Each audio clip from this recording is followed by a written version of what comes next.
Hello everybody, I'm Raphael Perry and it's time for some more of Steve Jackson's Sorcery. Now, couple of things. Obviously, I have not been able to record as many videos as I would like to recently. There's an illness in the family, and while I'm personally healthy, it's seriously affecting my ability to record things, and I am frequently called upon to help look after an ailing relative, and it just constantly interrupts my recording schedule. So yeah, annoying. Now, second thing, my mouse, yeah, see on the screen, is malfunctioning and probably on its last legs. It doesn't like vertical scrolling with click and drag, so scroll bars, can't use them. Have to use the mouse wheel, which is a bit on the blink, and I've noticed that it seems to think it's scrolling sometimes even when it shouldn't be. So yeah, I'm going to have to get a new one, but for now I'm just going to have to suffer with this one, and I hope it won't do anything dumb like cut off the recording. Now, if this episode ends up being a total bust, I'll just re-record it later on. You make your way slowly through the narrow entrance into the cool dark of the tunnel. You hold out a hand to feel your way forwards. I should probably...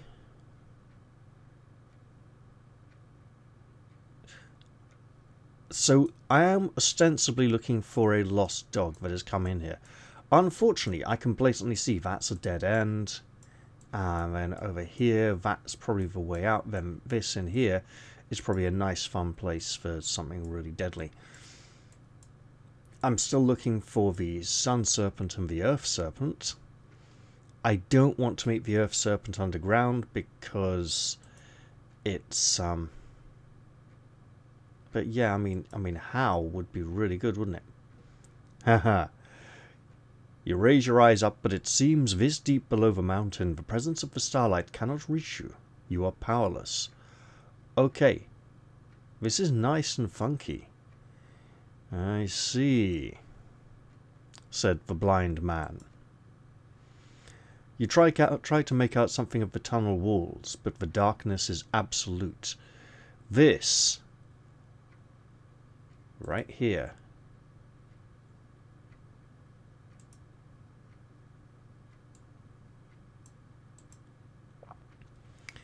in the dark chamber of night, do not light your way with the blood candle. Well, to the very best of my knowledge, I have no such item as a blood candle.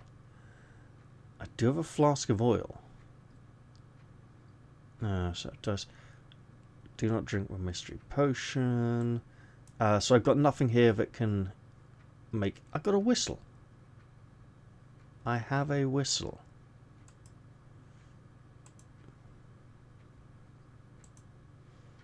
Well then, I'll make a move. You follow the cold stone with your fingertips.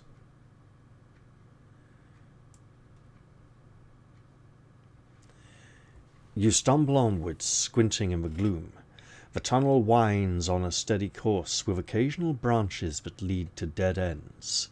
It becomes clear this is not a natural cavern. Wooden pillars line the walls, creaking under the weight of stone. I'll test one or two of them, see how sturdy they are.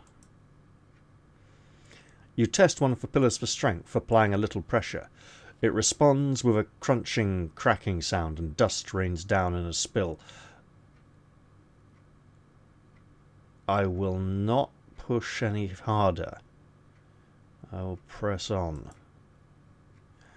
You move slowly forward through the darkness. What? No going down that dead end at all? Very well then. Being careful not to lean on the pillar, you keep one hand on the wall to your left and allow it to guide you. Then your foot strikes something hard. Not a rock. A length of metal perhaps, like a sword or spear or something. I will reach down for it. Especially if it's likely to if I come running back here trying to get out, I don't want to trip over it, right? You reach down and feel for the object. A long metal spike with a wooden pole at its centre. A pickaxe. Someone has been mining down here. A few steps further on, you collide into a wooden wall that reaches from knee height to neck height. It appears to be on wheels. A minecart, then. I will feel inside the cart. You reach over and into the cart, hoping to find some treasure or valuable metal, but it is empty. There is not even any discarded rock. I could push the cart.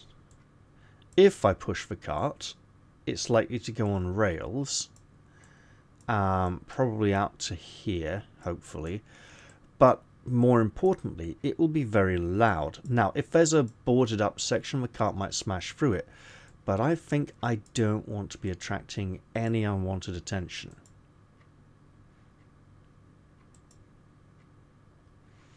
You inch on through the darkness, moving more cautiously now. Well then. You make your way slowly through the dark. Soon your hand feels nothing but air. A side passage. Well, well, well.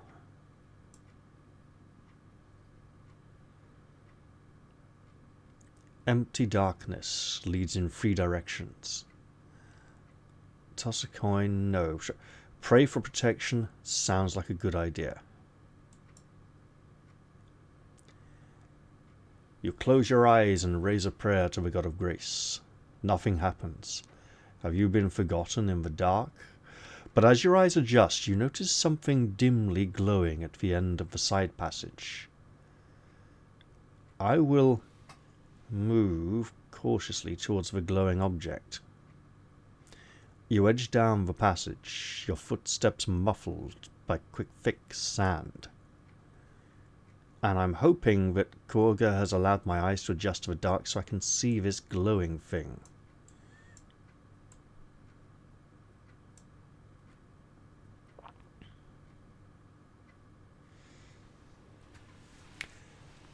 You trip over more abandoned and broken tools. Then you are close enough to see a curved golden object pointing from a pile of rubble. This is the source of the light, which is pulsing softly. Beside the pile of rubble are 2 large shapes that look like jars. I'll move the jars aside.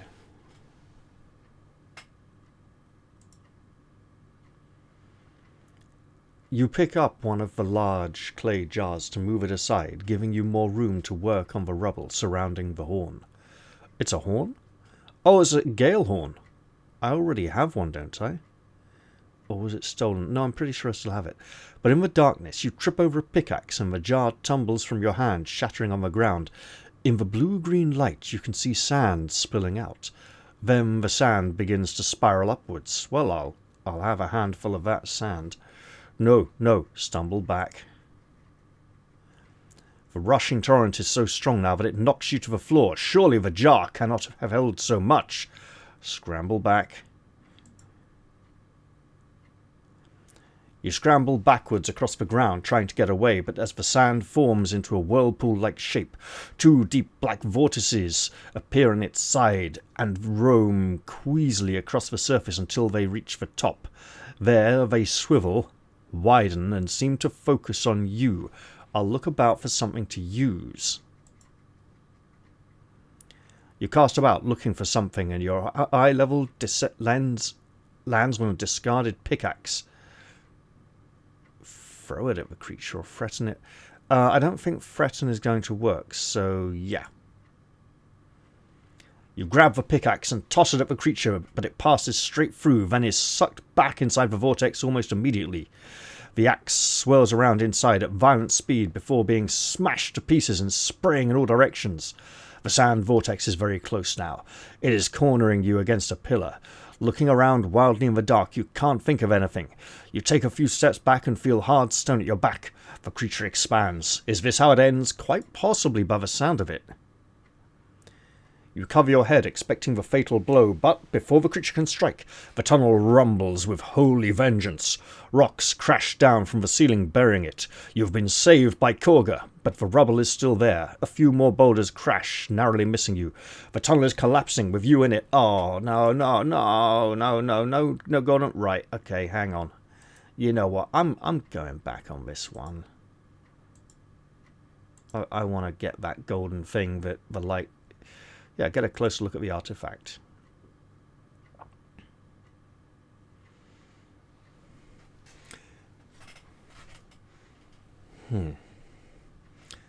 You edge round the jars as you try to get closer to the artifact. It is a horn. The dim glow makes the rest of the cavern dark, and you trip and stumble as you approach. Whatever it is clear it is infused with magic and must be quite valuable, but it seems to have been only halfway freed from the rock. The wall feels smoother in places, like you are feeling a built wall instead of a tunnel. The ground here also feels different. So, shift the rocks. Toss a stone. Oh no. Grab the horn. Move the jars aside. Look at the ground.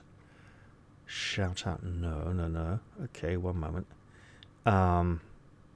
So moving the jars, big mistake. Shift the rocks. Dim glows. Only halfway through from the rock. Yeah, shift the rocks. We'll try that. Grab the horn, I think, is actually the... Oh, yeah. Will it come free at the righteous touch? Looking at the ground. Right, surely looking at the ground can't move anything, right? This is just assessing the situation. You kick at the ground and slowly realize it is turned from rock to a layer of sand. The soft green light on your skin makes you look ill. Right, now I grab the horn. You grab the part of horn that protrudes from the wall and pull, but it is firmly stuck. Step back.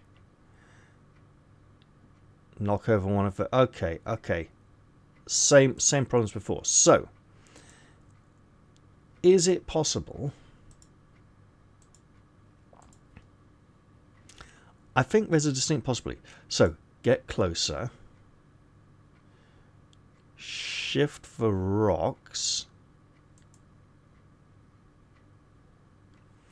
You squat down to move some rocks away from the artifact, all but dazzled by its light. The glow is only gentle, but down here it is blinding, so now pull it free. Firmly stuck. Yank it. No. You haul a little harder and it comes free suddenly, sending you sprawling back across the sand. I will look at this amazing horn. No, I'll sit up.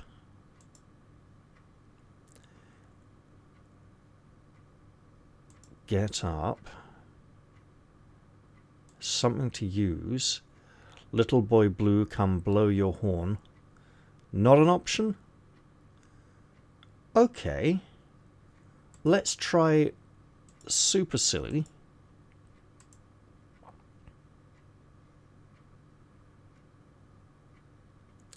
Get closer. Move the rocks. Pull it. Yank it. Or blow the horn. Huh. You put the horn to your lips and blow. Nothing happens. It is as though the horn is blocked. As you tip it up to empty it, you notice the nearest clay jar wobbling.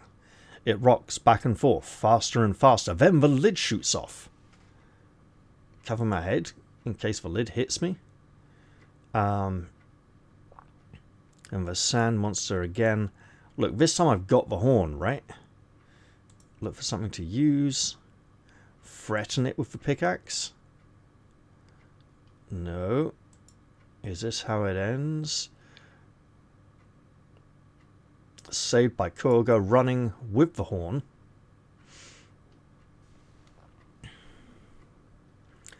You dodge aside as rocks crash down around you. The creature is close behind, but then the ceiling caves in about your heels, burying it.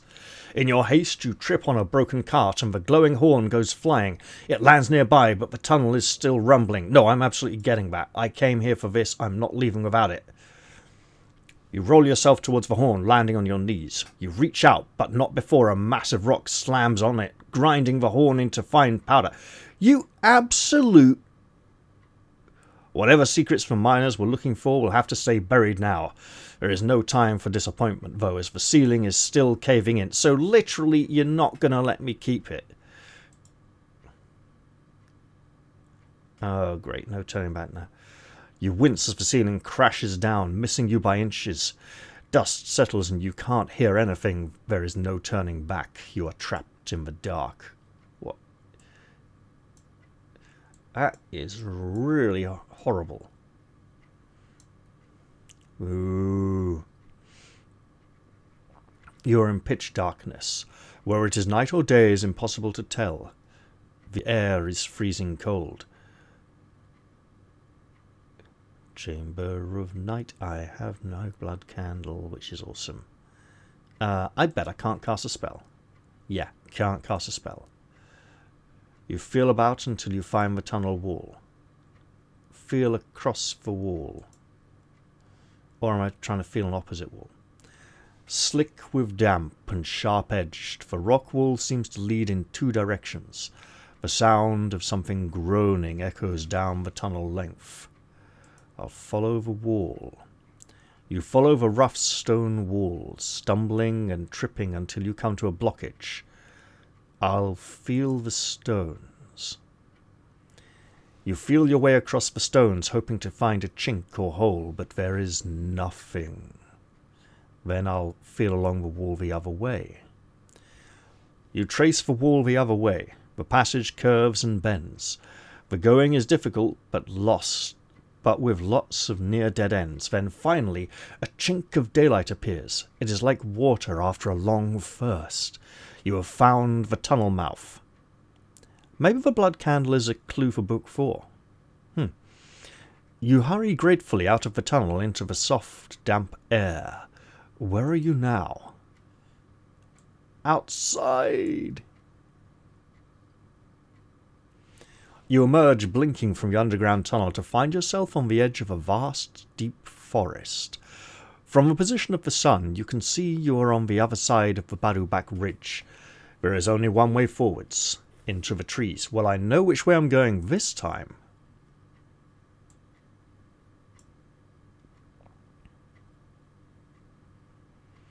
You barge your way through the thick trees, pushing branches from your face. Things chitter in the leaves all around. There is barely more light here than there was in the tunnels below the earth. This is familiar. No, I just keep moving. You crash on through the thick foliage. I'm going this way, back to the road. You erupt from the trees onto an old path that winds a narrow course through the forest. By day, the forest is still not a hospitable place, but it is beautiful in its own way. Water drips down the leaves and along twisted vines. Birds flutter through the bracken-like canopy. Everything is moist and damp. The path is winding and frequently disappears. Perhaps it was made by animals and not by people. I'll bet you now there's going to be like a comment from a viewer saying, actually there was one way you could have got that horn, and this is exactly how you should have done it, but you messed it up completely, you silly Wally. Wouldn't that be just the way? But I think blowing the horn was a mistake. But the sand monster seemed to awaken whatever happened to chase me out of there.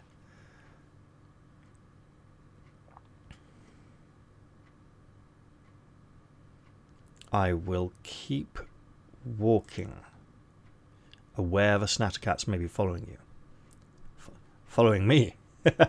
You continue on your journey, feeling the first day's rumblings of hunger in your stomach. Yeah, I don't have a lot I can do about that until I find something edible. I'm obviously heading for the witch's hut. Things flutter in the trees all around. The trees shelter you from the early afternoon heat. A damp chill hangs in the air. A pair of boulders here is topped by a patch of yellow moss. I will gather some of the moss and hope I don't get attacked by a snattercat while I do so. You gather up a handful of moss. I'll chew it, trying it out for now. You chew through the moss and it fills you with strength. You march on, hopefully constituting a meal, crude though it may be. Oh, hello. The path winds tortuously through the forest. The sun begins to dip, heading towards the horizon. You emerge from the trees into a clearing by a low hill. This is an exposed place. You would be unwise to stay long. Is there a barrow? A barrow within the hill?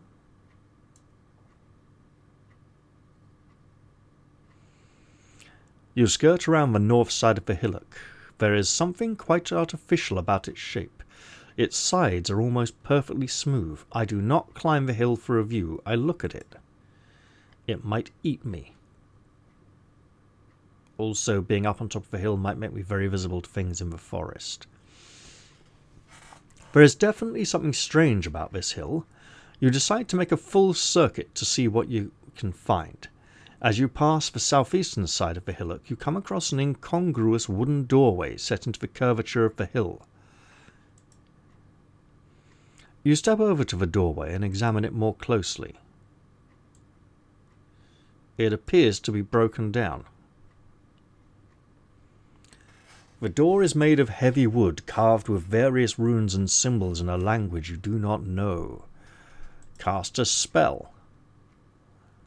Now, you're all thinking I'm going to go for Dop, but actually I'm going to go for, I think it's Yaz, isn't it? Game, why don't you give me the option to understand the writing? That's just not fair.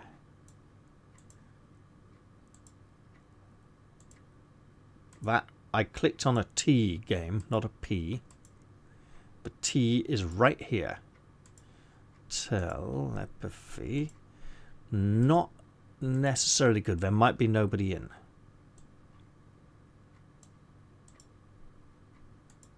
I don't need a lightning bolt.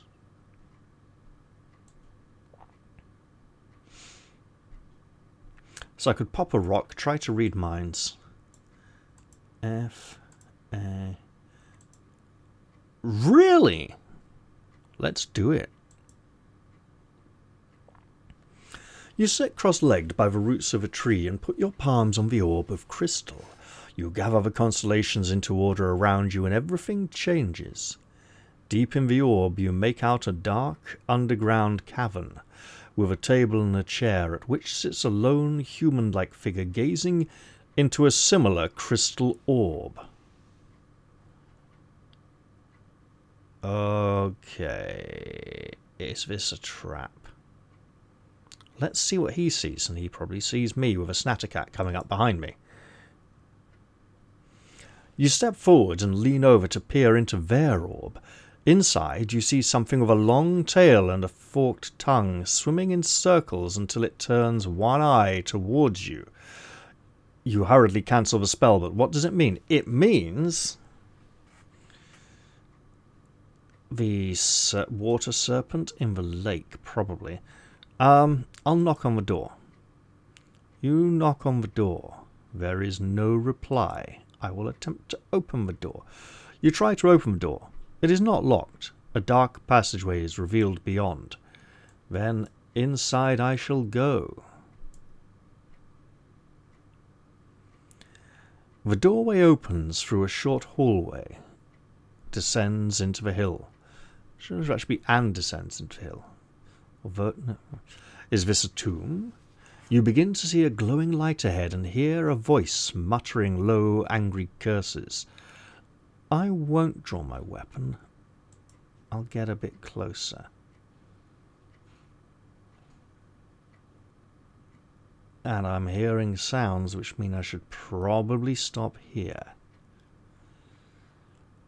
Oh dear. Well, in that case, I am going to end this episode here, short though it may be. I hope you've all enjoyed this one, and I do look forward to seeing you all in the very next episode. I'm going to say goodbye for now, though, and cheerio, everyone.